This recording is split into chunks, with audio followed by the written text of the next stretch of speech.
नमस्कार। जालना लोकसभा मतदारसंघ सलग 5 लोकसभा निवडणुकात जालना मतदारसंघात भाजपचे कमळ फुलविणारे रावसाहेब दानवे यंदा षटकार मारण्याच्या इराद्याने मैदानात उतरले आहेत।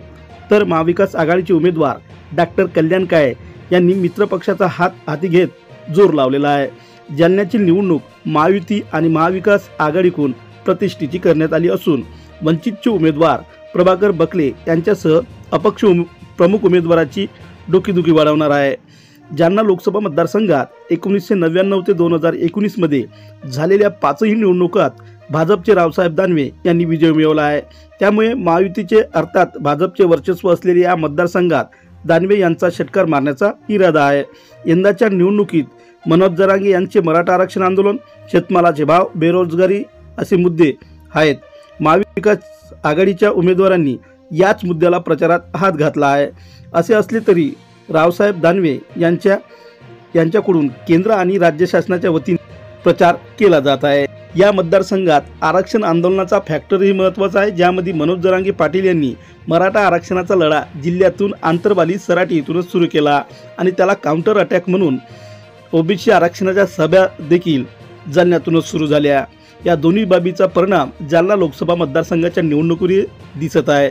त्यामुळे दोन्ही प्रमुख नेत्याची प्रचार यंत्रणा राबवताना कसोटी लागत आहे।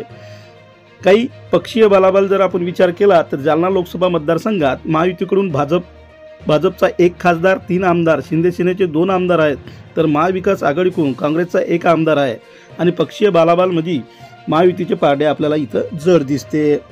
भाजपची यंत्रणा, आमदाराची संख्या, मोदीची गॅरंटी, जनसंपर्क या दानवेच्या जमेच्या बाजू आहेत। शिवाय मागच्या निवडणुकीत त्यांना असलेले 3.5 लाखाचे लीड तोडणे अवघड आहे।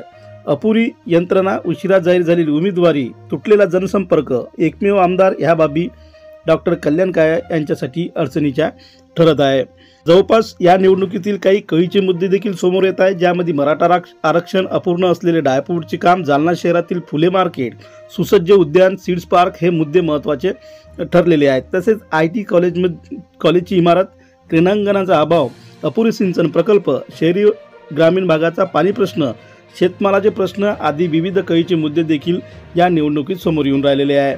2019 मध्ये या मतदारसंघामध्ये काय घडले ते पहा की रावसाहेब दानवे भाजप विजयी झाले होते 6,98,019 मतं घेत, तर विलास अवताडे यांना हे काँग्रेसचे होते, त्यांनी 3,65,204 मत घेतली होती, ते पराभूत झाले होते।